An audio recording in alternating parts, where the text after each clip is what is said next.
Hi there.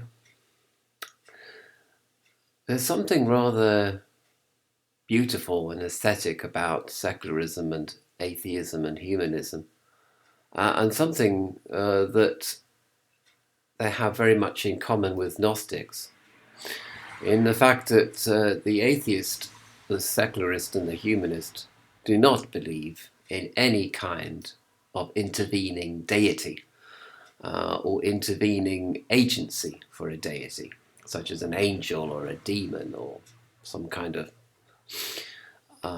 unlocalized intelligence. And even that the secularists can sometimes look back at life, look askance at life, and talk about the meaninglessness of existence, um, which also has a purity about it. I mean, we're born, we live, and we die, and we are alone. Basically, we're born alone and we die alone, certainly. But of course, we also do form communities and partnerships of one form or another to combat feelings of loneliness, and because it's better for survival to be with a group of people than on your own. But from this Spartan philosophy arises a very interesting, one might say, fundamental discussion of life. We do need physical health, for example. That's a given. You can't do anything without physical health. So the maintenance of physical health is very, very important. And if we look at the community level, certainly necessity arises. I mean, the community must be preserved. It's a question of survival. So that's fundamental to every community. Is a survival mechanism, preserve oneself from attack. And then there's within this preservation, there must be innovation and adaptation and exploration, I might add here. And there's also a certain conservatism and traditionalism as well, which arises. And these would certainly indicate a kind of, and also I added here pragmatic idealism, because it's not enough to be pragmatic or idealistic, and a bit of a problem being idealistically pragmatic, which makes pragmatism itself into a sort of dogma. So I put here pragmatic idealism. So you want to distribute wealth equally to all people, but there's a certain pragmatic attitude to that idealism. Or else, and trying to look for a level playing field and trying to look for the practical factors which would lead either to a successful or a non-successful outcome to that idealism. And I was thinking that when you look at all this, there's a sort of an acceptance, and there's a kind of an awareness of the meaninglessness of life. And on the individual level, apart from one's physical health, there are the three necessities of an individual, which is basically somewhere to live, a life partnership, and an income that exceeds expenditure. Or you can decrease expenditure so that your budget fits your income, which is the basis of monetarism, of course, economic monetarism. And there's also a certain amount of conformity arises within the individual as necessary, conformity to the community, to the zeitgeist, to the herd, if you like, because that way you will survive better, and because it's just realize that conformity is better than non-conformity. I haven't actually yet realized that after nearly 60 years of being on this planet. I'm still rebelling against everything and everyone, and still suffering as a result of it. But at this point, we sort of have a lot in common with Gnosticism, really.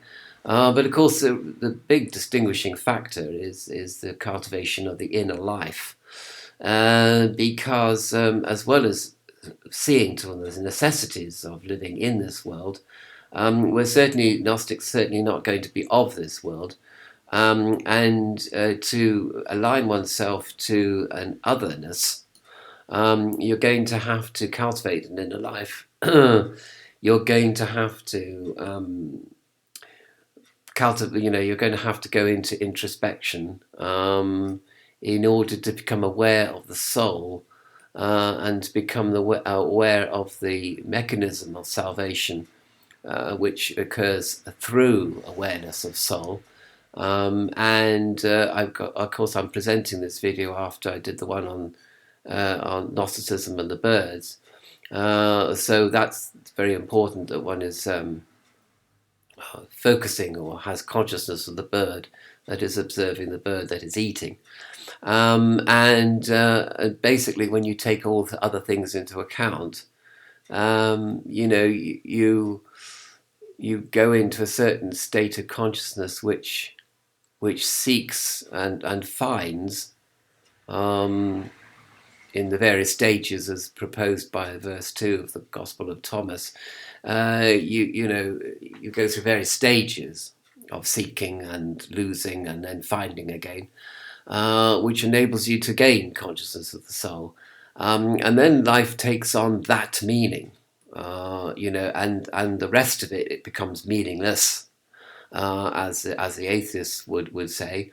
But your life takes on a meaning through the awareness of soul and awareness of the spirit and the cultivation of the spiritual life, through the regular, perhaps regular introspection.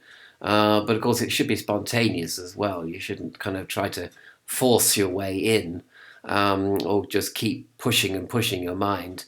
You should allow things to spontaneously occur. And again, don't ring them, they'll ring you kind of attitude, and wait and be patient for various awarenesses to be cultivated in you. So it's not a force of will, it's not a fiat. It's more of a kind of passive, well, it's an active-passive process, in my opinion, anyway. But again, it would depend on the individual, whether it would be how far that would be passive and how far it would be active. Some people need to be active and some people need to be passive. So that would then again very much be reflected in the kind of approach to cultivation that an individual would take. So the inner life of the individual is as individual as the individual, to put it in that way.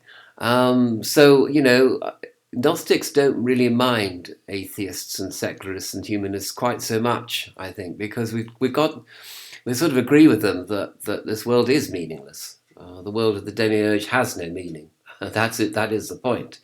And if there's any morality, it's born out of necessity, and an acceptance and awareness of the meaninglessness of life in this world, the life of the demiurge.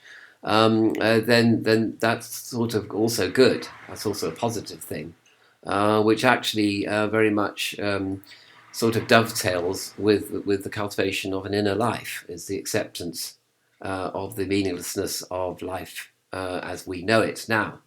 But also arising from that is a great feeling of meaningfulness, as cultivated by the inner life. So whereas the atheist, is purely has to accept the meaninglessness of life, the Gnostic can find greater meaning within that meaninglessness, if you like.